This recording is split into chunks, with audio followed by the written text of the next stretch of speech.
All right, everybody. Good morning, good morning, good morning. Hope that you're doing well. Hope that you're feeling well. Listen, guys, thank you so much for tuning in on this morning for Family Morning Transformation with yours truly, DMP Speaks. I do apologize for my tardiness, but I am on this morning, this wonderful Monday morning. Here, it is the first full week of school for many parents and families. Some of you across the state have already started school. So I pray that your family, your children, grandchildren, niece, and nephew are doing well and making that adjustment because I know it's not easy. And I'm hoping you, as the parent and guardian, are making the adjustment that you need to make and that your family, even if you're struggling right now, I just want to let you know things will get better. I know that sounds very general, but you have to put your mindset into knowing that things are going to get better. So, with that being said, before I really fully get started, my name is David M. Pinkston, but I go by the name of DMP Speaks. I am a speaker, I am a Christian counselor and a life coach, and I'm also a family restoration specialist, a family coach. And I do these lives, this morning show, Monday through Friday at 7:30 a.m. Eastern Standard Time. The weekends, I decided to kind of commit to that with my family, but I want to give you the value that you deserve for you and your family. So I really want today, this morning, doesn't try not to let it be long, but to be honest with you, it's not about the length. It's about what we talk about. It's what we discuss, and it's the value that I believe in my heart of hearts is really going to help your family change their lives. And I believe what I have for you this morning will be able to add to that change that you are all ready for. Or maybe you're listening for the first time and you're saying, let me hear what he has to say. Because my family right now is in some turmoil. We're in some situations and I'm not sure how to get out. But today's topic is um, a little tough because it's not so much about the children, not so much about the parent, it's about both sides. And I probably will talk about one of the sides tomorrow. But today is living up to parent expectations. That is the topic for this morning. Living up to parent expectations. I want to go this way. I'm going to talk about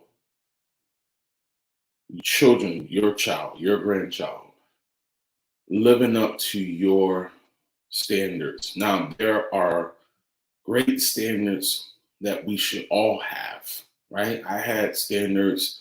There were expectations of me when I was living with my parents. I was on to be with the Lord now. I still have my wonderful mother.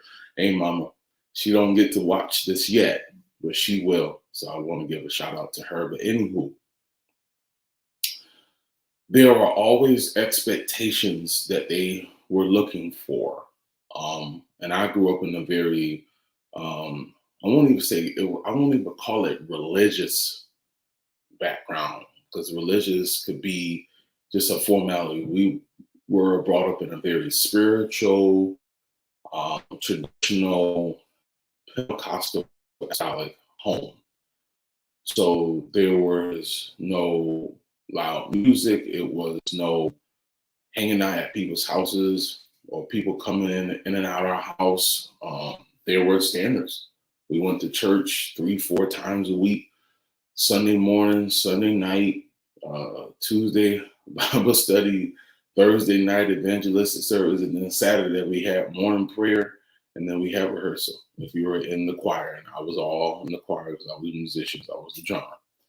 What's my point in my making? There were standards, right? You didn't just do what you want to do. You didn't just go where you wanted to go. There were standards, there was expectations. But even though I said all of that, and I know that's a lot because it was,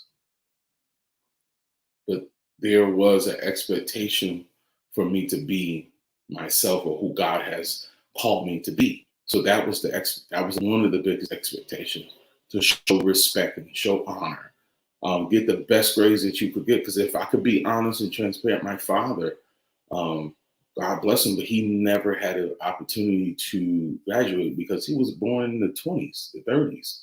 And that time it was more about picking cotton and raising the hogs. I'm serious, because he's come from Alabama.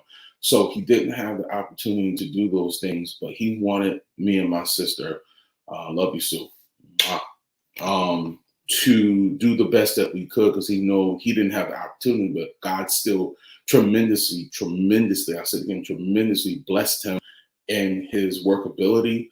And I believe I will say his mason bricking laying career, because the person that you see today is because of what he established. And I'm saying all this to say there were standards in my home. My mother worked, you know what I mean, during the week, and worked every other weekend. There was a work ethic. My sister worked. She found herself, there was a standard. I'm saying all this to say there was an expectation that was hard at times, but I felt like I was capable of living up to those expectations, because my parents made those expectations doable. The practical expectations and even the spiritual expectations, because I felt like they were fair, because I was a baby, so I kind of got away with a lot of stuff. So much my sister all the time. But overall, I was able to have this expectation. Now, why am I saying all of that?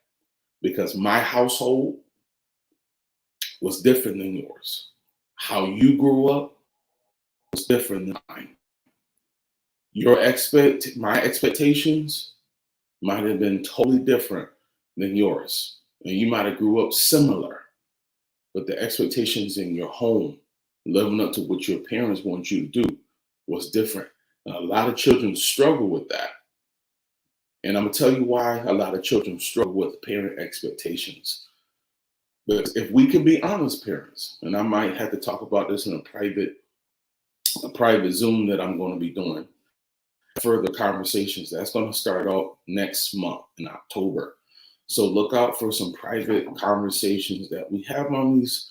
My podcast is coming back, but we're going to have more in-depth conversations. I'm actually going to start bringing some people on, some experts, because I believe that these conversations that we're having now this morning are going to change your life. But there are going to be some other conversations privately that we're going to really get the deep in depth, so that your family can be helped. I want you to know, and I want you to really gather this thought. A lot of children struggle with these expectations because some of your expectations, parents, probably have been kind of outrageous. I'll say it again. Some of your expectations that you have placed on your children could be outrageous. And the reason why I'm saying they could be outrageous, it has gotten to a point that they have struggled, or they're struggling so much they feel like they can't keep up. They feeling like this is just way too much. This is way over my head.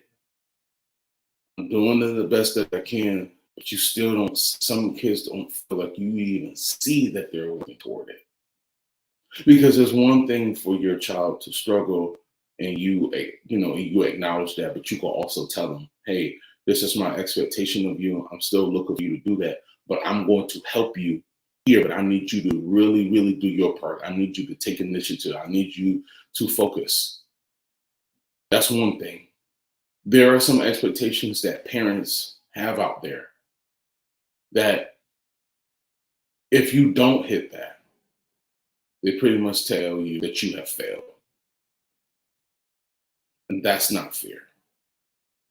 That's not fair whatsoever. Every child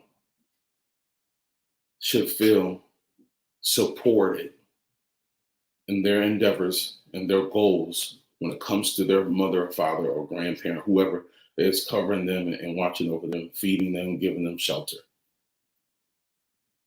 Some of your expectations can be so rigid, so top heavy. It's like almost impossible for this child to get there. We have to start being more realistic in our approach. We have to start being more realistic on what we are looking for our children to do. Because if we don't, we will miss out.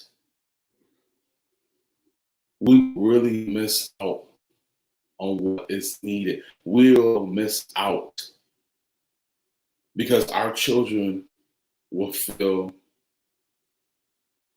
they will feel that not even just they will feel that they can't.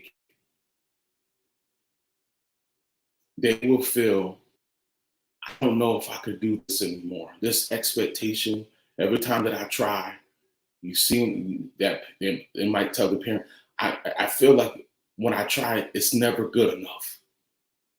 And because a lot of times, a lot of children feel like this, they'll stop trying. They'll give up. They'll throw in the towel. We want our children to be challenged. I'll use that word. We want our children to be challenged, but not to the place of they're so challenged they can't complete the assignment. They can't complete your expectation.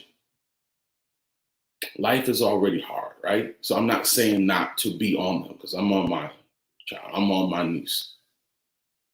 But there has to be a certain place that you give them the support that they need. You give them that push. Now, sometimes you got to give them tough love, whether they can take it or not, or they feel that they can't take it. You're doing it in love.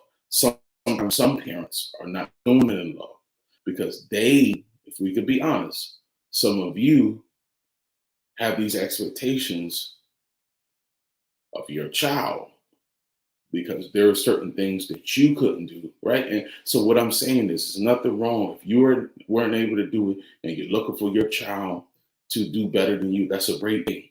If your expectation is because you didn't do it, so I'm going to push them so they can take care of me, in my opinion, I think that's wrong. I think that's wrong. And the reason why I'm saying that's wrong, I think I'm going to have to talk about this again tomorrow. The reason why I feel like that is wrong, how can you, if they make a mistake or they change their mind about what you want them to do, are you still going to love them? Are you still going to support them? Are you still going to look for them to find happiness in their life and contentment?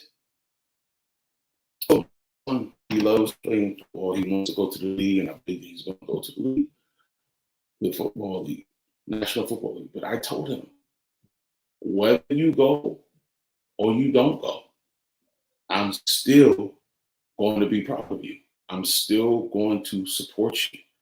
There's a level of expectation for your grades. There's an expectation of what you need to do for yourself as a young man going into adulthood.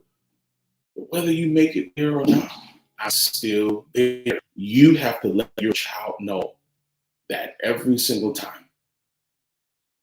You got to let them know whether you do this or you do that doesn't mean I'm going to love you any less, that I'm going to be any less proud.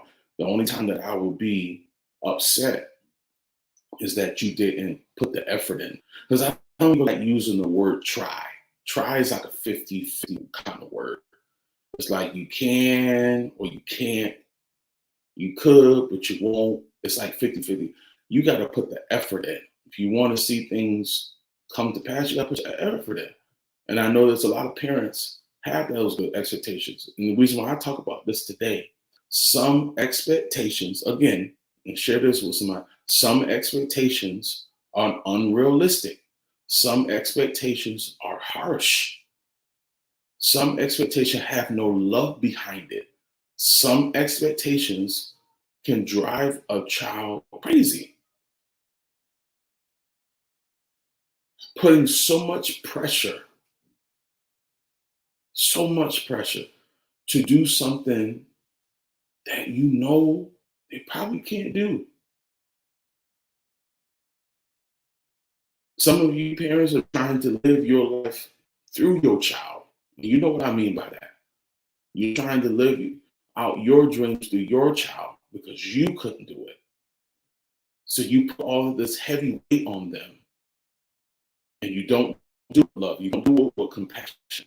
You don't do it with a sense of patience, but it's urgency. And if you don't do this, you can't go here and all this stuff. That's unhealthy. That's unhealthy. You should be able to do certain things for your child because they know, hey, I know I can do this because I got my support. As they said, the support system. A lot of times the support system is your parents or that parent, that mom. Maybe dad is not in the picture. It could be just your mom. So what am I saying? There should be a level of expectation that is realistic. Even if it's a big goal, you should help your child get to where they need to get to. Does that make sense? I know I'm hitting you a lot this morning, but it makes sense to me because that's what it's going to take. So I'm going to say this in my closing. I want you all to know, make sure your expectations that you are placing on your children are realistic and they're fair. Because that might be one of the problems that you might be having with the communication with your child. That expectation that you have of them could be too hard. I'm not saying that you have to stop being hard on them because I'm hard on mine, but I do it with love. And I'm not looking for him to take care of me one day. I'm looking for him to stand up on his own feet. I'm looking for him to do what he needs to do for himself because it's realistic. You have to be able to do that for your family. So let me say this to you all. I know today was tough, but parents and guardians remember, this is things that you have to do for your family. Make the realistic change. I believe in you all. If you're looking for family counseling, that family life coaching, however you want to put it, that restoration, that coming back together, let me help you with that. Let me be there for you and your family. I need you just to go to my social media pages, and I want you to click on the link, and I want you to sign up for your free 30-minute discovery call, and let me see how I can help bridge that gap between you and your child. Once again, maybe you're a professional and you have a high expectation for education and sports, but you're doing well. But you and your relationship with your child, it's not doing well. Let me help you in that area. Guys, thank you so much for your time. Remember, I have a few slots open. Actually have about 4 or 5 slots open still for new family clients. Listen, I am here to help you. I'm here to see you win. I want to see your family win. And I believe every family deserves transformation. Guys, thank you so much for your time. Please check me out tomorrow at 7:30 a.m. Eastern Standard Time. Guys, have a wonderful and blessed day. Be safe. And I'll see you tomorrow at 7:30 Eastern Time tomorrow.